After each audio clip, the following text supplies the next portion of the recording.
that what if that leader do not have that much of time? I don't have time to go into the nitty-gritties of each and every department. I want the people to deliver the numbers. My leaders are very responsible people.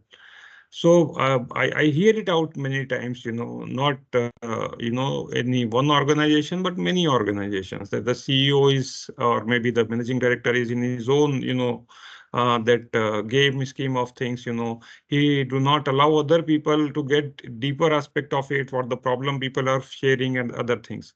So what to do in this case? How do you make the leader understand the importance of going and understanding the pain areas or the problem areas of the other departments? Great.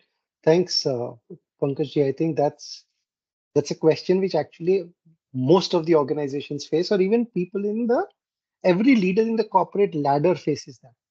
Yeah. And I think the question itself has an answer. When we say we don't have time and we anyways end up working for 12 to 15 hours a day, and especially in the current scenario where, you know, laptops and emails and mobile phones become accessible, you're expected to Hmm. be answerable 24 by 7. Yeah. And in that, yes, you start wanting to expect people to deliver what they are supposed to be delivered. Hmm. Now let me tell you how this is a how how it can be worked on. I will probably refrain from using the word myth. That time nahi hai is a myth. I'll not say that because it's a reality for those people.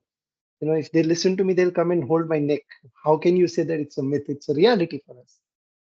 But I'll probably invite you to look at it this way. And I'll give you an experience of my own role in TCS. Hmm. We had a leader, and then he used to report to the head of a certain department. One day a demand comes out, okay, you know what, we want a presentation on the impetus program that you're working, Kalpesh. So can you make a presentation and share it with us? Now, as you said, what is the expectation? That okay, Kalpesh will create the presentation and share it. Hmm. What did I have to do is I said, okay, I want to talk to you for 5 minutes. I said, tell me what is the context. So why do you want it? Who is the audience? What is Hmm. the outcome or the storyline that you want in that program? Do I focus on the process? Do I focus on the outcome? Do I focus on the scalability of that program? What story do you want to tell there? Where Hmm. are you presenting it? If it's a client, I know it's a 2-page presentation which should summarize. If it's an audit team, or you Yeah. want to present that as a part of CCIM, CMMI, I'm sorry, CMMI, then I know they need a lengthy and the end-to-end version of that. Tell me that context. And by having that 5 to 7 minute conversation, and if Hmm. you see, Pankaj, I just did that before we started this call, right? Yeah. Then what's the context? What is it that, who is Hmm. the audience? What kind of Audience. storyline do we Yeah. want? Hmm. Now, the minute I understood that, I could present that, and then one rework with regards to some suggestions that, okay, yeah, please put this here, please present this here, please make it like this. And our work was done. I have seen that same team, or different teams in the same function, having to do a rework 5 to 6 times because Hmm. they did not take the liberty to first time go and call saying, but what is the context? What is the storyline? The leader was struggling that, "Arey yaar, why don't you understand? This is what I want." And this team is frustrated. Yeah, we don't know. We are giving all what we have. You should have first told us what. So setting that expectation took 5 to 7 minutes in the first time, saved the rework for 7 times that you did. When leaders say they don't have time to go into these details, all I'm saying is take 5 minutes. Set that context in the first time that, okay, who are you making it for? What is it required for? What is going to be the impact? And hence, now you want them to work out on these things and share it with them. Yeah. Yes. Plus, the second part is once you've done that, a lot of leaders, what they do is, and I'm sharing from my experience that, okay, So they have a client, and I'll tell you the real example with one of my clients. So today is 18th of May, tomorrow is 19th of May. They have a presentation with the client on 19th. They'll say, okay, I want Hmm. the presentation by the 18th night. The team takes their time, 18th night, ko they give the presentation. Yeah. Now what happens is context was not done. Hence now the entire storyline is different to what the leader was expecting. Hmm. Now the presentation is tomorrow, so there is fire. Now everything for everyone is gone for a toss. If I am the leader and if I have the presentation on 19th, all I'm saying is Hmm. schedule 30 minutes to do the review on 17th Yeah. with that team that, okay, are we on the storyline? Do you need any help? Do you have all the data that is required? What is the storyline you're working on? So then you've given them time from 17th to 19th Hmm. for that transition. That will save time anyways for you and will save heartburns and will save the energy of the entire team where they'll be more than happy to work for you rather than being worried the whole time and being stressed that we've given the Yeah. presentation. Has he liked it? Has she liked it? Will there be a rework? Will they call me 2 in the night to make some changes on the Hmm. same? I've recently, Pankaj, in the last 1 year, met three professionals, senior vice president levels, who have had to be hospitalized because of the kind of stress they are having, the kind of Hmm. acidity it is concerning, the kind of health issues that is bothering. Why? Because they are sick and tired of being available 24 by 7 and doing the same rework for the bosses and where the bosses are not willing to listen to them. Hmm. And that's what I want to address, that rather than saying you don't have time, Yeah. please make time for what is important. And if I may take a liberty to also share one more experience here, Pankaj. Yeah. Yeah. Please. The second part is a lot of leaders on their calendar today, and I'm sorry to say I've experienced it and I'm telling from my experience, they attend a lot of calls where they're not required. I'll tell you an example, and I'm telling from where I've been inside the corporate and then where I have been outside the corporate, okay? Hmm. Hmm. And I'll tell you from one of my clients. So every Friday there is a meeting which is getting done, and a particular department is supposed to be on the call. And then there are some other people who are expected to be a call as a protocol. And what are those people doing for that 2 hours? Hmm. They are on the call, it's on mute, they're not on the screen, and they're doing whatever work they're doing. But point is they have to be alert because there is some information and something might suddenly come up for which they have to step in and answer. Tell me the productivity of that 2 hours for that person. It is going to get compromised because the person has to be alert on when my name will come up for what will come up.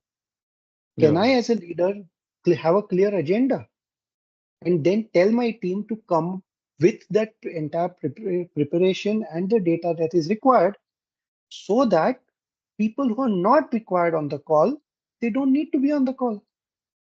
Hmm. The same thing for you. If I am supposed to be on a particular call, let me understand what my role is there. And if I don't have a role or a contribution to make, let me not be Hmm. there. Yeah, of course, it might take a little, you know, probably in some organizations, in some cultures, that's still not Yeah. not happening today. And people don't speak up. I'll tell you an example of one of the directors I'm Hmm. coaching right now from a very huge organization, very large. I can't say the name of the organization or the person because of confidentiality. He said, Kalpesh, I want to work on getting my personal time. I'm not getting personal time. Hmm. And when we did our deeper investigation or deeper inquiry into it, I'll say, he said, I sit in office till 9 o'clock. Now this person is a director, Pankaj Bhai. He says, I have to sit in office till 9 o'clock. So I said, but what's your shift timing? So that my work gets over at 7, Hmm. but my boss sits till 9 o'clock. And if I Ah. leave before 9, The culture in our organization is this guy is not serious about the work. Now, if this is what a director is thinking, Hmm. Hmm. please tell me what is it that the entire chain of command going down thinking? Hmm. And that is the culture where we have to. And where does it come from? Because we are unprepared, because we are reactive. If Hmm. I'm proactive and if I tell, say, I have five people and I've told them what I expect from them and by when I expect it from them, they have Yeah. delivered it. I review it before time. And then I take the ownership that I release them by 7 o'clock because that's the time they're supposed to go. Hmm. And I should also be in a position to leave at 7. Hmm. Why do I want to work till 9 o'clock? Yeah. So I think these are the elements that, where you said, what should a leader do? And when he thinks that he doesn't have time, so I think it's about just realigning the way you're using your time.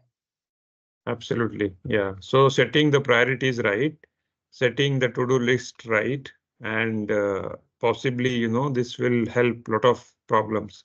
And when it comes to culture, as you very rightly said that this is the culture in the organization that if people don't sit till late night, they are not serious about their job. And many people, they have this, insecurity towards the job that my boss may feel bad or something. And this is absolutely indicating towards the cultural things in the organization. Yeah. Or and I feel that a lot of the OD interventions are required. How do you address such issues? By the way, you said that you are coaching one of the director who is dealing with such a problem, such an issue with the organization. So Yeah. if you can share some few tips, maybe very helpful for our the audience and the leaders, those whomsoever go through it. So there is no one formula fits all, Hmm. Pankaj bhai. But what I'll share, and this is from what I did, and I'm so happy that I did this. Yeah. So I was a delivery manager, and I'm talking about way back in 2005, 2006. Hmm. I had 7 team leaders reporting into me. I was working for an organization. One of the team leaders was was very good with regards to his public relations, with his team relationship. He would strive for them, he'll work hard with them, he'll make sure that he's available for all of them, and would always sit down after shift for 2 hours to 3 hours, completing the reporting, completing the quality monitoring, completing the other things that he was supposed to do. And I gave him 3, 4 times the feedback that, uh, don't do this because this is where you're impacting your personal life. If you don't have anything to do after shift, read a book, get into a course, go and do your MBA. But don't sit down to work after shift to complete what is expected to be delivered in that 9 hours of the shift because we have designed the work in a way that you can't complete it in 9 hours. Hmm. And it so happened that he did not do it and others did it. In the appraisal form, he rated himself at a 5 out of 5 in all of it because he said, I work 3 hours every day extra. And, Yeah. you can see my check in, check out time, and I was doing so much work. I actually reversed that ratings for him. I said, no, this is talking about your lack of efficiency. By you working hard, I'm not setting the right protocol by giving you, saying, okay, you're the role model. 5 of 5 is a role Hmm. model behavior. I don't want people to work extra. I want people to go on time. If there is work which you can't deliver in that 9 hours, come and talk to Hmm. me. Hmm. As a manager, I will find out what is the alternative or how do we build your efficiency for it. But if I'm going to start setting a protocol that everybody sits for 12 hours, then I'm setting the wrong protocol and you will start hating your job after 1 year, 2 years, 3 years, because you'll say, yeah, I'm working here for 12 hours and you are setting that protocol for all the other. We had Hmm. about 60 team leaders on the floor. Hmm. Now, taking that to the scenario in today's context, I think more than looking at, still the time frame, that, okay, you know what, this guy needs to come in at 9, this guy needs to leave at 5, or whatever that time is, can you start setting the context, the objective? Okay, Hmm. what are the things that I want from you? Complete this. if you are somebody who works in a scenario where there are a lot of ad hoc things come up, Hmm. I will say, okay, then keep a meeting at 4 o'clock every day. That okay, you know what, 7 o'clock the shift is going to end, or the agreed time. I'm saying, see, thoda upper niche, sometimes you have to deliver, but I'm saying as Hmm. a protocol, if I know that there's 80% of our work which is ad hoc, let's keep a scheduled time at 4 o'clock every day to come and see, okay, what has completed, what is not completed, what do we prioritize on as a team right now? Can we help each other? Somebody's completed, somebody's not completed. Okay, let's put all those eggs in the basket. Now who will do what? Let's do a meeting at 6:30 again. Let's do a debrief of what worked, what did not work. And maybe there's only one person who then needs to meet, sit down, finish that, and go, while others can leave. And that can be in rotation. Hmm. You somehow take the ownership for your people and that compassion for those people. Because everybody has a life, right? Hmm. If I've, as we have, do we get late into our meetings with our clients or with our customers or with our auditors? No, right? Then after 7, if we have set up a time with our family at 7:30 or with our friends at 8 o'clock or with our parents at 9 o'clock, why do we want to take that for Hmm. granted? Why don't we give that also an equal priority? That okay, 7:30, I Hmm. meet my wife and have a cup of tea. Yeah. And we don't talk anything, but yeah, that's the commitment I have. Can I make Hmm. sure that my work is taken care of so that I'm not worried about it and I'm able to do what I'm doing? And it is not idealistic. I'm not talking about an Yeah. idealistic. I'm talking about a doable, workability based culture which can just start being proactive, put those things in place. Look at your own Hmm. patterns of work, look at your own patterns of company, Yeah. and just put the right behaviors and the right schedules in. Hmm. Brilliant. I see, that this will over a period of time create a lot of fatigue in the mind of the people. If Yeah. leader is behaving like this and expecting other also to do like this, and people, you will definitely going to lose a talent for a long term. Nobody wanted to be with such a leader, who is absolutely unorganized, not in the discipline, and expecting other also to do the things. And the most frustrating and the disappointing thing that the people share that, my previous manager used to do this, and I learned from him. And they even sometime, they celebrate this. We people sit to late night and we are giving our best, and that is why this could have been possible and like this, and this is what the organization need to correct, and the leader should own this, the thing. What are the few things, will would you like to recommend for such leaders to go through some interventions, or maybe something they must see the external world when it comes to how things are happening? I'm sharing with you one of my example. I think there was a trainer who came from Sweden, beyond. So he was a trainer, came here with us to deliver a program on rope. Rope is an international, the selling model, and he was sharing about, all the learning. He was doing a facilitation, and the moment the watch clicked at 5 o'clock, he just shut down his shop. Nobody can ask question, nothing. He said, "Hey, my time is over. I am now going. Thank you so much. We will meet tomorrow morning at 9 a.m. sharp." 9 a.m. sharp means 9 a.m. sharp.